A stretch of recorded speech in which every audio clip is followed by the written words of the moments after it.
Hey, it's Rotorist back with another tutorial.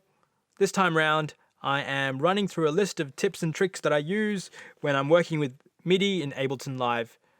Please note, I am using a Mac, so the shortcuts that I provide may not necessarily work on a Windows machine, so please refer to the Ableton reference manual and adjust the shortcut keys accordingly. Also, please note that I'm using Ableton Live 9.7.2, the Suite version, so what may work in this version may not necessarily work in previous versions of Ableton Live, so your mileage may vary. So let's get started. So I have a melody here, which I'll play for you.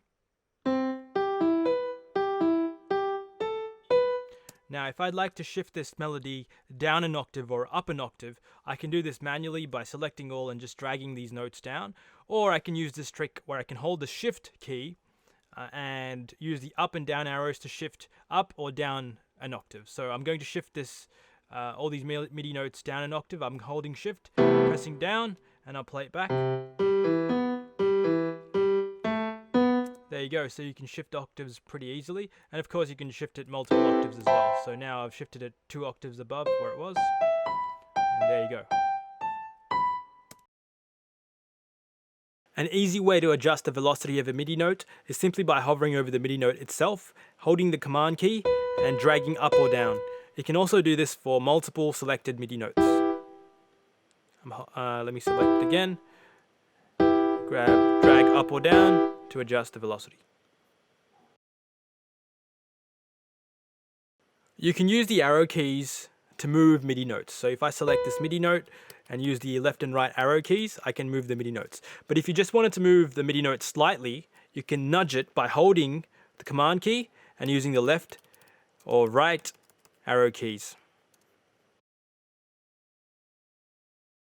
If you wanted to change the size of a MIDI note or the length of a MIDI note, you can just select the MIDI note and use the little brackets that appear when you go to the sides or the edges of the MIDI note. And you can also use the shift key to change the shift key plus the arrow keys to change the length of a MIDI note. But if you only wanted to make small incremental changes, you can hold command and shift and the left and right arrow keys to make minute, tiny adjustments to the length of the MIDI note. If you wanted to manipulate and shrink or extend a whole bunch of MIDI notes together, you can select the MIDI notes that you'd like to manipulate. So I'm going to select all the MIDI notes here and use the handles that appear that kind of look like warp markers on top of the MIDI notes, and you can use them to shrink or lengthen a particular MIDI notes, a bunch of MIDI notes. If you wanted to quantize notes very quickly, you can use the shortcut Command plus U, and this will quantize all the notes or the selected notes as per your quantization settings. You can find out what your quantization settings are or quantize settings are by right-clicking on the grid, going to quantize settings, and setting the parameters as per your taste. So when you hit Command U, the quantization will happen according to these settings. If you wanted to select notes based on their velocity, you can do so simply by dragging and selecting over these towers or velocity handles in the velocity section. You can select whole rows of notes by clicking on the piano key on the left hand side, and this will select the whole row of notes. You can also select multiple rows by dragging on these piano keys. You can easily duplicate notes by using the shortcut Command D. So just simply select the notes that you'd like to be able to duplicate or that you'd like to duplicate and hit Command D, and this will duplicate all the notes across. I'm just going to undo the changes and talk a bit about the selection, because the selection is very important when you're duplicating. So if I were to only select these 3/16 notes and hit duplicate now, see how it is duplicating based on these 3/16 notes. So basically it took these 3/16 notes and duplicated across over to the next 3/16 notes. So basically make sure your selection is accurate before duplicating. So just pay attention to the blue part of what you've selected before hitting duplicate.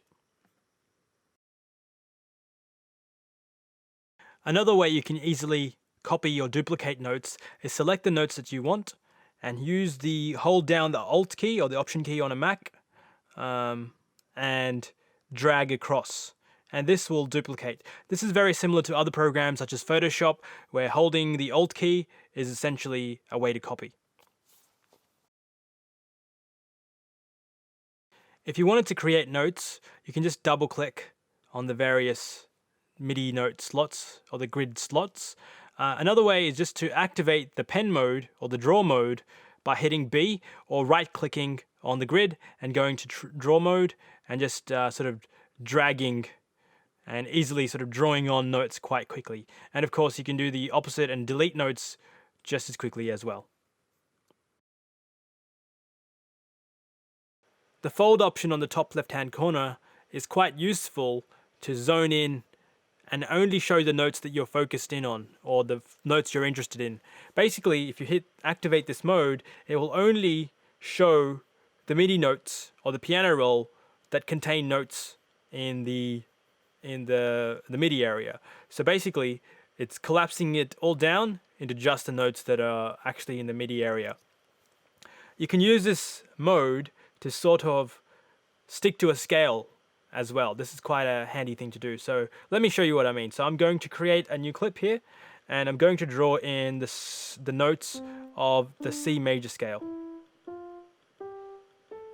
So basically all the white notes, and then I'm going to select all of the notes that I've just drawn in, as well as this C note there.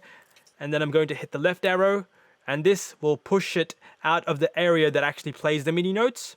And then you can use the fold option now, and it will basically give you a grid, and any note that you draw in will be in the scale of C. So this is quite handy to stick to a particular scale.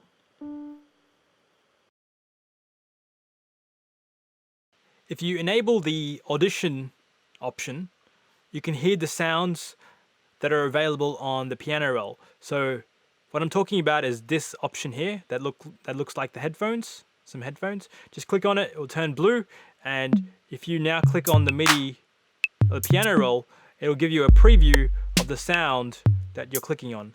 Without it enabled, you don't hear anything, but with it enabled, you can sort of hear the sounds that you're going to make. And it's quite handy because if you draw in some notes and drag it across, you can actually hear the previews of what the sound will be. So this is quite handy. You can zoom in and out of the MIDI region on the top by going over this area, which turns into sort of this circle magnifying glass looking thing, and clicking and dragging down or up, and this will sort of zoom in into the area that you want to zoom into or out of. Also, you can do the similar thing on the piano roll side by clicking and dragging left or right. So I'm pulling right now, and if I drag left, it'll sort of zoom out. So this is quite handy to see a bigger picture or zoom in on a particular area. To change grid size quickly, you can use the shortcuts Command 1 and Command 2 to sort of zoom in or zoom out of the values or the grid values. So if I hit Command 1, it'll change to a smaller note value. So in this case, it went from 16 to 32. So let me hit it again, and it goes from 32 to 64 note values. So if I hit Command 2, it'll sort of zoom out or use bigger increments for the grid size. And you can also use Command 3 to switch to the triplet mode. So the T in the bottom right hand corner indicates the triplet mode, and you can hit T again to turn it off. And if you want to turn off all grids altogether, you can hit Command 4 and the grid mode is off, so all your notes won't snap to any particular grid value. It will just be sort of freeform and loose. So that's it. Hope you found this tutorial useful. Apologies for any grammatical mistakes or umming and ahhings and pauses and so on. I did this very quickly off the cuff, and I'm no Ableton expert, so let me know if I've made any mistakes, and I'll catch you all on the next video.